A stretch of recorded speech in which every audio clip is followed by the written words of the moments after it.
लंबोदराय सकलाय जगद्धिताय नागाननाय श्रुतियज्ञविभूषिताय गौरीसुताय गणनाथ नमो नमस्ते। नमस्ते शारदेवी सरस्वती मते प्रसीद मम विद्यापे सर्वविद्याप्रदा भव।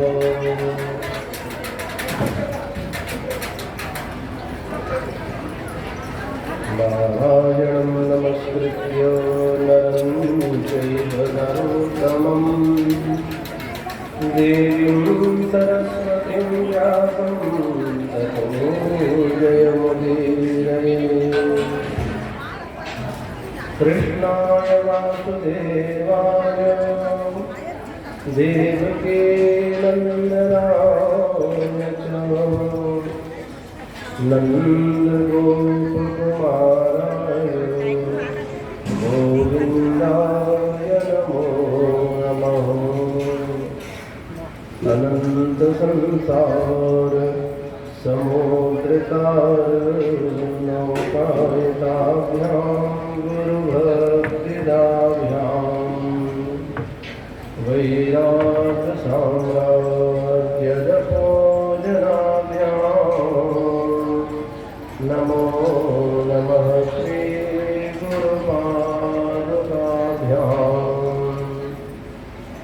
सर्वमंगल्यमांगल्ये शिवे सर्वार्थसाधिके शरण्ये त्र्यंबके गौरी नारायणी नमोस्तुते। गीताशास्त्रमिदं पुण्यं यः पठेत् सर्वसंभवः गीतामृतस्नानं संसारमरणाशनम्। गीताशास्त्रमिदं पुण्यं यः पठेत् प्रयतः पुमान् विष्णोः पद्मवाप्नोति भवेशोकादिवर्जिता। गीतासु गीता कर्तव्या किमन्ये शास्त्रविस्तरैः या स्वयं पद्मनाभस्य मुखपद्माभिनिष्ठिता। भारतामृत सर्वस्वं विष्णोर्भक्तादिनिः श्रुतं गीतागणोदकं कृत्वा पुनर्जन्म न विद्यते। बोले बाके बिहारी लाल की, गीता महारानी की, परमेश्वरी मैया की। इधर का पंखा चला।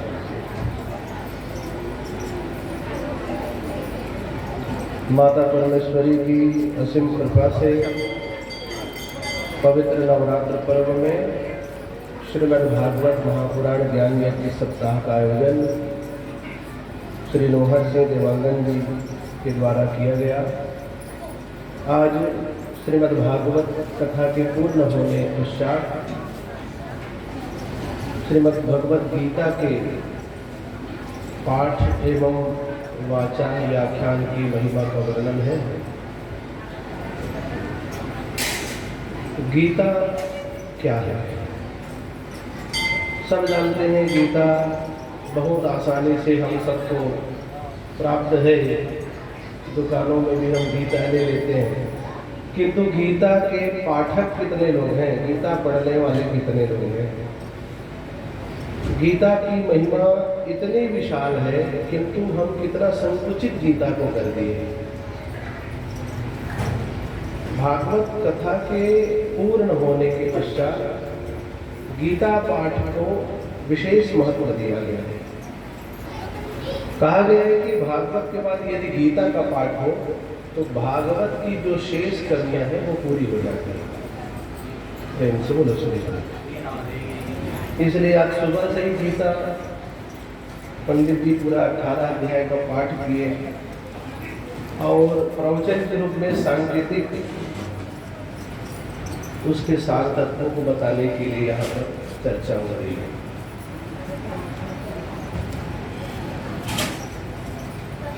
गीता को कितना संकुचित मानव समाज ने कर दिया। प्रत्येक स्थिति में प्रासंगिक रहने वाली गीता आज लोगों के 13वीं और बरसवीं में ही काम आती है। सब आप लोग जानते हैं 13वीं होता है, बरसवीं होता है, तो भोजन के बाद गीता दे देते हैं। तो क्या गीता केवल श्राद्ध कल्प के लिए ही है? गीता को केवल हम 13वीं बरसवीं के लिए ही माने? एक विशेष बात और, जो गीता देता है ना वो गीता पढ़ा है, और जिसको गीता दे रहे हैं ये भी जरूरी नहीं कि वो गीता पढ़ता होगा। गीता की महिमा को संकुचित नहीं किया जा सकता। क्या है गीता? गीता सुगीता कर्तव्या किमन्ये ही शास्त्र विस्तरी या स्वयं पद्मनाभस्य मुख पद्मात् विनिश्चिता। स्वयं पद्मनाभस्य, परात्पर ब्रह्म श्री कृष्ण के मुख से गायन ही गीता है। जिसे श्री कृष्ण ने गाया वो गीता। कहाँ गाया? आप हम लोग कहाँ गाना गाते हैं? बढ़िया अच्छा माहौल रहता है अपने घर में, बढ़िया। आजकल तो कैरोके भी हो गया, लोग गाते हैं। कुछ बाथरूम में भी गा लेते गाते हैं। गुनगुनाते कब है? जब माहौल अच्छा होता है तब गाते। बात ही आई है। अब भगवान श्री कृष्ण ने गाया कहाँ है? जहां दोनों ओर सेना खड़ी, तलवार खड़े। देखो दोनों की अलग अलग बातें। आप कहाँ गाओगे और वो कहाँ गाएगा? विचार करना होगा। श्रीमद् भगवद गीता भगवान श्री कृष्ण ने गाया है, वही गीता है। और गाया कहाँ? दोनों तरफ युद्ध के लिए तैयार है, महारथी खड़े। अरे लड़ाई के समय कोई गाना गाए तो उसको क्या कहेंगे? इसके संकेत को समझने का प्रयत्न करिए। स्ट्रेस, तनाव को दूर करने का काम गीता है। अर्जुन को हो गया तनाव, विषाद। प्रथम अध्याय 18 अध्याय में, पहला अध्याय में अर्जुन विषाद योग नाम। अर्जुन विषाद, डिप्रेस्ड हो गया अर्जुन, तनाव ग्रसित हो गया। अर्जुन कौन है? ओ कुंती का बेटा अर्जुन नहीं, आप अर्जुन हैं, हम अर्जुन है। जो जो स्थितियां, जो जो दशा अर्जुन के साथ हुई, वो सारी दशा, सारी स्थितियां हम मनुष्यों के साथ होती है। ये सारा तनाव आप यदि अध्ययन करेंगे श्रीमद् भगवद गीता का,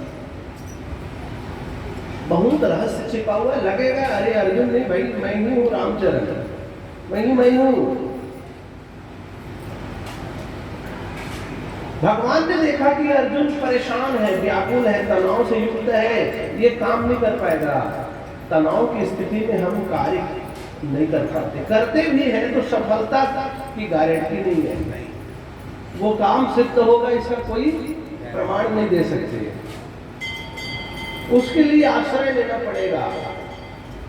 भगवान ने कहा सर्वधर्मान परित्यज्य, सब कुछ छोड़ मेरे पास आ, सरेंडर। पूरी गीता के विषय पर आप विचार करेंगे तो हर स्थान पर भगवान ने संकेत किया है मेरी शरणागति आ। तुझे सरेंडर करना पड़ेगा, तभी तू इस प्रपंच से मुक्त हो पाएगा, नहीं तो नहीं होगा। कितना तनाव है भैया, प्रत्येक व्यक्ति के जीवन में कुछ न कुछ तनाव। अर्जुन परेशान देखता है, लड़ाई करने के लिए युद्ध करेंगे, शत्रु के साथ युद्ध करना है। युद्ध की भूमि में कौन खड़ा है? अरे मेरे अपने, जिस पितामह ने मुझे खिलाया, भीष्म, जिन गुरु द्रोण ने मुझे धनुर्विद्या का ज्ञान दिया, उनके साथ लड़ना है। जिन भाइयों के साथ मैंने बचपन में खेला और यहाँ तक कि जिन संबंधियों की पुत्री का मैंने वर्ण किया, ऐसे मेरे ससुर भी सामने खड़े हैं। विचार करिए, आपका सर्वाधिक विरोधी कौन होता है आज? कोर्ट में भी ना सबसे ज्यादा जमीन के जो केस चल रहे हैं वो भाई भाई के हो रहे हैं। आपस में हमारी नहीं बनती। हमारे दुश्मन कौन है? हमारे अपने ही दुश्मन हैं। विचार करिए, समाज में क्या देख रहे हैं? तनाव किसके साथ है? बैर किसके साथ है? अपनों के साथ। दूसरों के साथ बैर नहीं है। भारत में भारतवासी कई ऐसे हैं जो भारत पर प्रश्न चिन्ह लगाते हैं। भाई, भारत में मुगलों का राज क्यों हुआ? अंग्रेजों का राज क्यों हुआ? अंग्रेजों की सेना में भी भारतीय थी, तो अपने ही घर का भेदी बन गए। अर्जुन ने देखा सब मेरे अपने हैं, जिनके साथ मुझे लड़ना है। शत्रु कोई दूसरा होता है तो व्यक्ति अपने आप में कॉन्फिडेंट रहता है, आत्मविश्वासी रहता है कि भाई जीत लूंगा। और खड़ा कौन है? अपना, जिसके साथ खेले हो। अर्जुन कांपने लगा।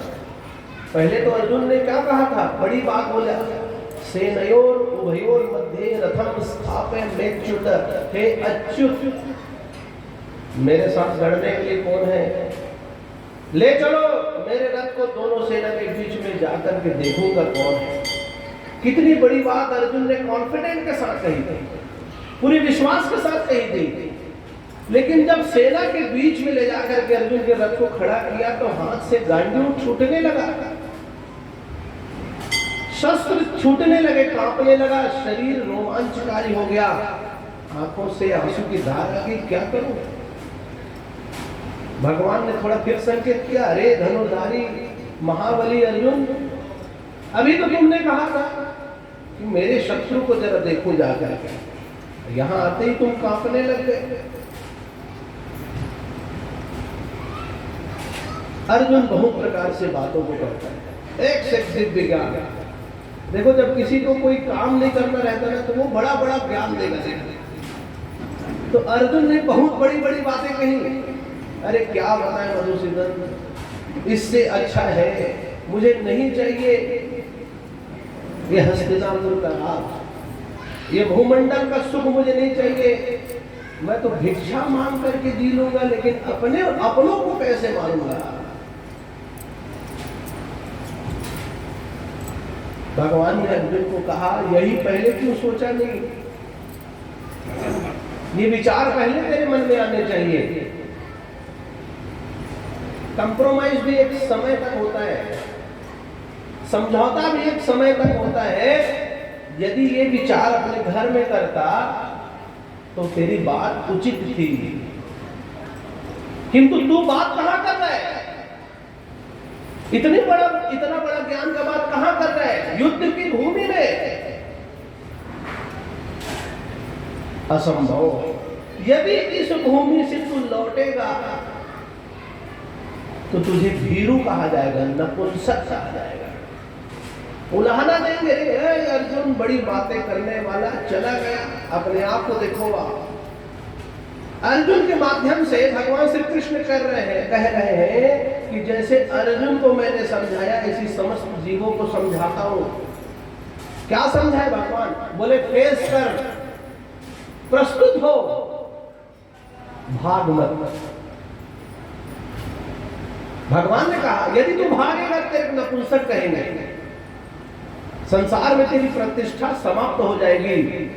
हम जीवों के साथ भी वैसे ही है, हर क्षण हमको युद्ध लड़ना है भाई। हम विचारों के साथ युद्ध लड़ते हैं, अपनी भावनाओं के साथ युद्ध लड़ते हैं, हम परिस्थितियों के साथ युद्ध लड़ते हैं। हर मनुष्य युद्ध लड़ता है, प्रति क्षण लड़ रहा है, और जिस दिन वो लड़ना छोड़ देगा उसी दिन उसकी मृत्यु है। डॉक्टर भी कहते हैं, क्या कहते हैं डॉक्टर साहब? कॉन्फिडेंट नहीं है इसको। आत्मविश्वास जिसका जिंदा है वही शरीरधारी है, जीवनधारी है। कितना भी दवा खा लो, कॉन्फिडेंट नहीं क्या नहीं रहूंगा, उसको बचा पाएगा कोई नहीं। विश्वास, आपको इस बात का विश्वास रखना होगा कि भले ही अपार संपदा का मालिक हूं मैं, ईश्वर ने मुझे धन वैभव से युक्त किया है, पर जब भी मेरे ऊपर विपत्ति आएगी तो वो धन ही धन काम नहीं आएगा, तो ईश्वर ही मेरे सहायक बनेंगे। उनको सोचना होगा। भगवान ने अर्जुन को बहुत उपदेश दिया।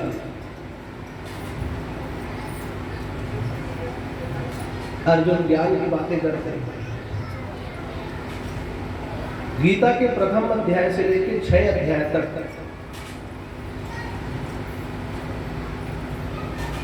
कर्मयोग की व्याख्या है।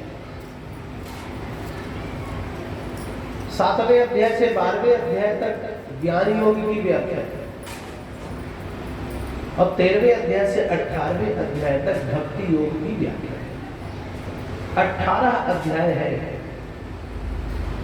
और उन 18 अध्यायों में पहले के 6 अध्याय में हमारे लिए कैसा कर्म होना चाहिए इसकी बात। परमात्मा को प्राप्त करने के 3 माध्यम हैं, कर्म, ज्ञान और भक्ति। ये 3 माध्यमों के द्वारा आप भगवान को प्राप्त कर सकते हो। अर्जुन के विषाद को भगवान ने दूर किया। साधक संजीवनी एक गीता की बड़ी सुंदर टीका है, आप लोग उसको अध्ययन करिए। गीता प्रेस गोरखपुर द्वारा प्रकाशित है साधक संजीवनी, लगभग 300-400 का ये ग्रंथ है। एक श्लोक पर इतनी सारी व्याख्याएं, आनंद आ जाएगा। एक बार खरीदिए और पढ़िए, साधक संजीवनी आसानी से मिल जाता है। उसमें टीकाकार राम सुखदास जी ने वर्णन किया है। गीता का पहला श्लोक, धर्म क्षेत्रे कुरुक्षेत्रे समवेता युयुत्सवः मामकः पांडवश्चैव किम कुर्वत् संजय। इसकी जब व्याख्या करेंगे तो क्या कह रहे हैं धृतराष्ट्र संजय से कि संजय, उस धर्म युद्ध में, कुरुक्षेत्र में जो युद्ध चलने वाला है, वहां मेरे मामका पांडवश्चैव और पांडु के बेटे क्या कर रहे हैं। इसका मीनिंग है श्लोक, मेरे और पांडु के बेटे क्या कर रहे हैं, आप देख करके बताओ। इस पर इतनी गजब की टीका हुई है। पांडव कौन है? धृतराष्ट्र के भाई का बेटा। अभी तक आपको कौरव और पांडव में अंतर लग रहा होगा, किंतु गीता को जब आप पढ़ोगे तो वास्तविकता से अवगत हो पाओगे कि पांडव कौरव भाई थे, काका के बेटे हैं सब। धृतराष्ट्र का भतीजा, ये 5 पांडव, पिता तो चले गए। माम कहा पांडवश्चैव, धृतराष्ट्र ने कहा संजय मेरे और पांडु के बेटे क्या कर रहे हैं। कहां? युद्ध की भूमि पर। आज हम लोग अपने भाई के बच्चों को स्नेह से रखते हैं, अपन भतीजा मन रखा भी बने मया करके खाना खवा बिहाव तक कर तो बड़े होते थे। और धृतराष्ट्र का कहा थे मोर लड़का और मोर भाई के लड़का का करते न बता। जिस घर में अपने और अपने परिजनों में भेद होगा वहां लड़ाई होगी। जहां अपने और अपने भाई के बेटों में अंतर आप देखने लगोगे, वो घर सुखी नहीं रहेगा, वहां युद्ध होगा। वही महाभारत है। पहला श्लोक में डिक्लेयर कर दिया,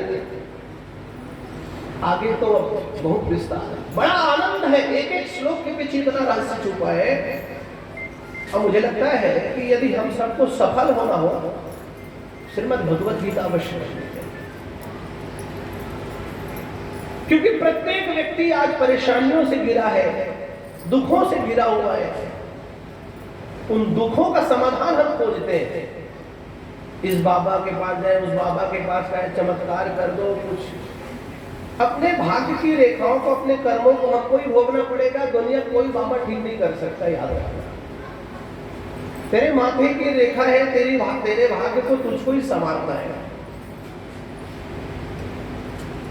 किसी के प्रपंच में चक्कर में मत पड़ो, कर्म अच्छा करो और गीता पढ़ोगे तो आपको समस्याओं से निकलने का रास्ता मिलेगा। जीवन में दुखों का आना पार्ट ऑफ लाइफ है। क्या है? दुखों का आना पार्ट ऑफ लाइफ है, और उन दुखों से गीता का आश्रय लेकर के हंसते हुए निकल जाना पार्ट ऑफ लाइफ है। यदि जीवन जीने की कला सीखनी है आपको तो कोई नहीं सिखाएगा, कोई जादूगर नहीं है उसका। गीता के मार्ग पर चले जाओ। कैसे प्रॉब्लम से, कैसे परेशानियों से अर्जुन मुक्त हुआ, अर्जुन के स्थान में अपने आप को रखा। बड़ा आनंद आएगा। पूरी गीता के 18 अध्याय में समर्पण समर्पण समर्पण, सरेंडर, बस। और वही नहीं है हमारे साथ, है नहीं? तेरा तुझको अर्पण क्या लागे मेरा, बोलते जरूर है, लेकिन ये केवल आरती के लिए ही अच्छा लगता है। मेरा तो मेरा, तेरा भी मेरा, ये बात है। मेरा तो मेरा ही है, क्यों संतोष भैया? और तेरा भी मेरा है, सच्चाई है। समर्पण नहीं है। जहां पर समर्पण होगा भगवान आपको मिलेंगे। अब देखिए, इतना बड़ा आयोजन हुआ। बात केवल धन की नहीं है। धन संपदा से प्रत्येक चीज कर सकता है व्यक्ति, लेकिन ईश्वर की कृपा नहीं ले सकता। ईश्वर की जिस पर कृपा होती वो ही सब कार्यक्रम कर पाता। बड़े बड़े पैसे वाले धनी मानी लोग भागवत की कथा नहीं कर पाते, सोचते रहते और निपट जाते हैं। और जिनके पास कुछ नहीं है वो भागवत की कथा कर लेते हैं। दूसरा, जिनके पास समर्पण है, जिजीविषा, दृढ़ इच्छा, मुझे करना है। जब तक ये आपके जीवन में जिंदा है, मुझे करना है, तब तक आप सफल हो। जिस दिन आपकी इच्छा शक्ति मर जाएगी, समाप्त, कोई अस्तित्व नहीं है आपका। अर्जुन की इस प्रकार की बातों को सुनकर के भगवान श्री कृष्ण ने बहुत तरीके से समझाया। सठम साठ्यम समाचरित, जैसे को तैसा समझाओ। उसके बाद भी नहीं कन्हैया मुझे नहीं लड़ना, मेरे रथ को ले चलो। तो आखिरी में भगवान श्री कृष्ण ने दर्शन कराया। क्या दर्शन कराया? भगवान ने कहा कि अर्जुन, निमित्त मात्रम भव सत्य साचिन, सत्य साची अर्जुन, तू केवल एक निमित्त मात्र है। इतने देर तक मैं तुझे ज्ञान दे रहा था, तेरे भीतर ये अभिमान है कि मैं लड़ रहा हूं, मैं युद्ध कर रहा हूं, कुछ नहीं है। तो अब मैं चाह रहा हूं तेरे ऊपर ताज आए, तेरे ऊपर बढ़िया सेहरा बांधा जाए, और तू समझ नहीं रहा है। देख कम कर रहा है। भगवान ने 11वें अध्याय में अपना विराट स्वरूप दिखाया। हम लोग जो मानते हैं कि ये मैं कर रहा हूं, ये हमारी बहुत बड़ी भूल है। ये परिवार मेरे कारण चल रहा है, मेरी पत्नी, मेरे बच्चे, मेरा कारोबार।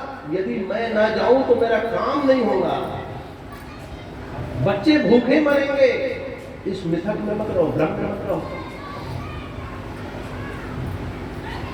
यही तो बहुत बड़ी गलती है हमारी, कि हम अपने आप को सर्वज्ञ मानने लगते हैं, नियंता मानने लगते हैं कि मेरे बिना ये काम नहीं होगा। आप कुछ नहीं हो साहब, आपका कोई अस्तित्व नहीं है। निमित्त मात्रम भव शब्द साचिन, भगवान ने विराट स्वरूप दिखाया और सहस्त्र शिरसा पुरखा सहस्त्राक्ष, 1000 नेत्र, 1000 सिर, 1000 हाथों वाले हो गए भगवान। और दिव्य दृष्टि से दर्शन कराया कि जितने लोग मर रहे उतने लोग यहाँ जन्म लेने वाले, और मैं स्वयं मान रहा हूं तेरे भीतर प्रवेश करके। मैं कौन हूं? मैं काल। भगवान ने जब ऐसा दर्शन कराया, ज्ञान चक्षु के माध्यम से भगवान का साक्षात्कार जब अर्जुन को हुआ, तो अर्जुन समझ गया कि करने वाले तो आप ही हो, करते हो तुम कन्हैया, मेरा नाम हो रहा है, कल कितना सुंदर भजन होता है।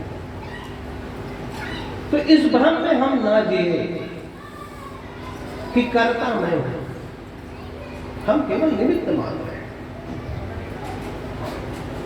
हम अपने पुरुषार्थ पर गर्व करते हैं। क्या पुरुषार्थ है आपका? यदि आपका पुरुषार्थ है तो अपनी अवस्था को रोक के बताओ।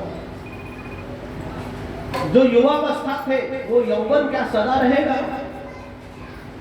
जो बाल्यावस्था का आनंद आपने बचपन में लिया वो बाल्यावस्था रही नहीं। और कैसे कैसे काल के गाल में हम समाते जा रहे हैं। हमको लग रहा है हम हैप्पी बर्थडे जन्मदिन मना रहे हैं, आपका 1 वर्ष कम हो गया। विचार करो, कोई स्थिर नहीं है संसार में, इस सत्य को मानना पड़ेगा। अर्जुन भगवान श्री कृष्ण के दिव्य स्वरूप का दर्शन करने के बाद आश्वस्त हुआ, जान गया कि हाँ करता तो यही है। इसलिए हमको भी ये भान होना चाहिए कि हम केवल निमित्त मात्र हैं। महाभारत ग्रंथ पढ़ना कभी आप। राजसूय यज्ञ जब हुआ, युधिष्ठिर ने राजसूय यज्ञ का आयोजन किया और भगवान की अग्र पूजा का तय किया कि ये सबसे श्रेष्ठ है, पराक्रमी है, हमारे आराध्य है, इनको सबसे पहले पूजा इनका किया जाएगा प्रतिदिन। अग्र पूजा का अर्थ है घर के सिया। भले वो कुछ ना करे लेकिन वहां पर रहने मात्र से लगता है कि भरा है, सब अप टू डेट काम होगा। अग्र पूजा को बना दिया गया।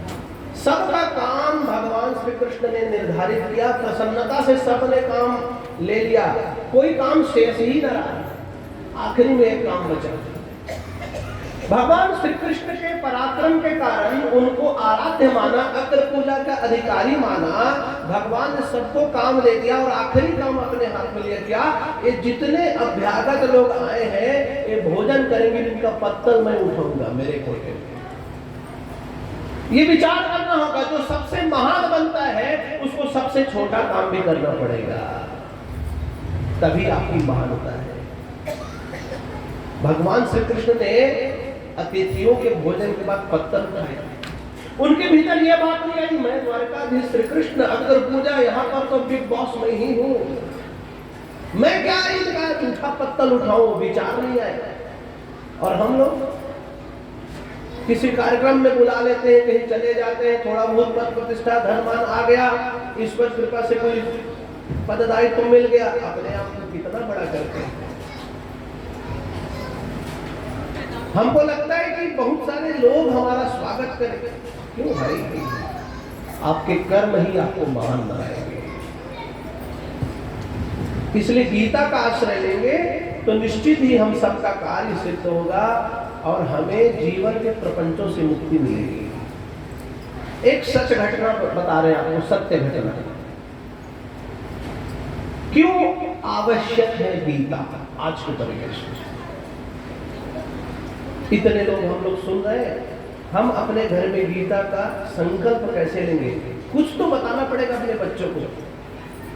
आज के परिवेश में प्रासंगिक क्यों है गीता? एक सत्य घटना।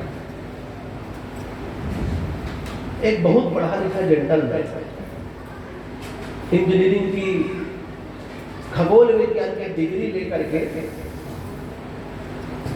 भाभा परमाणु सेंटर का नाम सुने होंगे आप। होमी जहांगीर भाभा परमाणु सेंटर, वहां पर नौकरी मांगने के लिए गए। बढ़िया अपना रिज्यूम दिए, मैं आज की कथा में आपकी भाषा में बात कर रहा हूँ जिससे आपको समझ आए। आवेदन दिया, अपना रिज्यूम दिया, परिचय दिया और कहा कि मुझे यहाँ जूनियर साइंटिस्ट के रूप में नौकरी मिल जाती है। बहुत दूर से आया हो, उसके दस्तावेज ले लिए गए, उसे दूसरे दिन का समय दिया गया कि आप इंटरव्यू में आइए, वहीं फाइनल होगा, आपका इंटरव्यू अच्छा रहेगा तो हम आपको सिलेक्शन करेंगे। लेकर वहां से निकला वो बालक और समुद्र के तट में किनारे में बैठ गया, आनंद से समुद्र को देख रहा। ये विचार करिए अपने आप पर, इंटरव्यू की प्रतीक्षा कर रहे लड़का और समुद्र के तट के पास बैठा है। उसने देखा एक कोई अधेड़ उम्र का व्यक्ति, बढ़िया सूट बूट लगाए है, अपना जैकेट अपने हाथ में रखा हुआ कुछ पढ़ रहा है और कोई नहीं है, सुनसान है, अकेला वो पढ़ रहा है और ये बालक है। इसकी जिज्ञासा हुई, मुझे जान करके पूछना चाहिए क्या पढ़ रहे हैं सर, आप क्या पढ़ रहे हैं? तो उन्होंने चेहरा देखा किंतु जवाब नहीं दिया। उस बालक को लगा कि कैसा व्यक्ति है, कोई जवाब नहीं दिया। वो पढ़ने में लग गए, फिर से इधर उधर होकर के फिर से क्या पढ़ रहे सर? तो तिरछा लिखा हुआ था श्रीमद् भगवद गीता।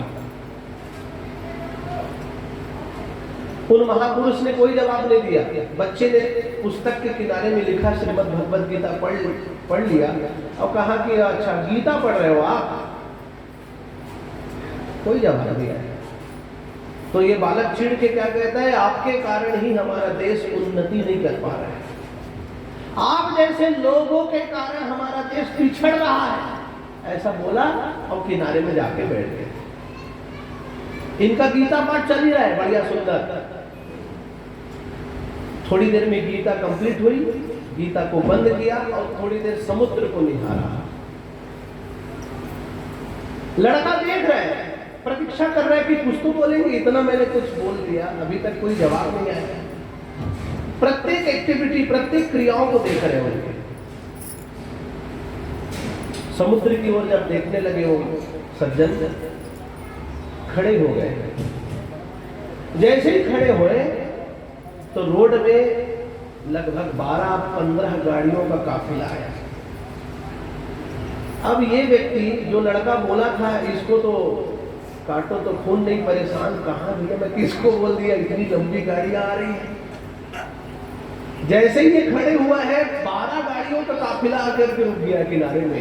ये कौन व्यक्ति है? उसको अपने आप में ग्लानि होने लगी, अरे मैं क्या बोल दिया इसको। वो सज्जन उठे और चलने लगे गाड़ियों की ओर। बहुत सारे अंगरक्षक निकले और गाड़ियों में एक गाड़ी का दरवाजा खोला। ये सज्जन महापुरुष जो गीता पढ़ रहे गाड़ी में बैठ गए। उस लड़के को, बालक को बड़ा गिल्टी हुआ, बड़ा ही ग्लानि हुआ कि अरे भाई साहब बड़ा अपराध हो गया मुझसे, मुझे जाना चाहिए सॉरी बोलने के लिए। दौड़ते हुए गए, गाड़ी में बैठ गए थे सज्जन। गाड़ी का कांच बंद, sir please sir I am sorry. कांच खोले, बेटा तुम कहाँ आए हो? सज्जन ने पूछा कि बेटा तुम कहाँ आए हो? Sir please I am sorry. अरे ठीक है बेटा, तुम अपना परिचय दो, कहाँ आए हो? बालक ने कहा कि मैं यहाँ भाभा परमाणु सेंटर में इंटरव्यू देने आया हूँ सर, जूनियर साइंटिस्ट के लिए। Please sir I am sorry. Sir आप कौन? कांच थोड़ा सा उठा, बोले बेटा भाभा परमाणु सेंटर का डायरेक्टर हो गए। और कांच बंद हो गया, गाड़ी चल पड़ी। गीता पढ़ने का ये महत्व है, गीता पढ़ने का फायदा ये है। आज हमारे घर का बच्चा उसी बच्चे के समान दर दर भटक रहा है, और जो गीता पढ़ रहा है वो डायरेक्टर बन के बैठेगा। घर में बच्चों को बताओ बेटा गीता पढ़। सक्सेस, सफलता का मूल मंत्र यदि चाहते हो तो श्रीमद् भगवद गीता है। प्रेम से बोलो श्री राम। इसलिए भैया गीता को संकुचित नहीं करना।